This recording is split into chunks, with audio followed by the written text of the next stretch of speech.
माझ्या मुलांवर संशय का घेताय? हवं तर मुलं पुन्हा सीईटी देतील, भाजप नगरसेवक आशिष नेरळकर यांनी हे वक्तव्य केले।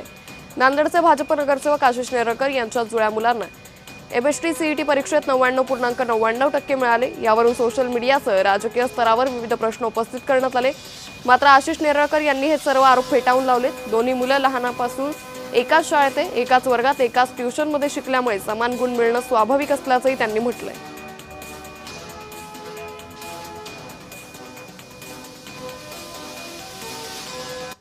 माझे मुलं हे जुडवा आहेत, हे ट्विन्स जन्मलेले आहेत। ते पहिलीपासून 12वी पर्यंत सोबत एकाच वर्गामध्ये, एकाच क्लासमध्ये आणि एकाच ट्युशनला आणि एकाच कॉलेजमध्ये ऍडमिशन घेतलेलं आहे। त्याच्यामुळे सेम मार्क पडणं हे काय वेगळं नाहीये आणि त्यांनी अभ्यास केलेला आहे। याच्यावर सुद्धा सीईटी वाढत असेल तर त्यांनी डबल परीक्षा सगळ्यासोबत घ्यावी, आमचं काही नाराजी नाही।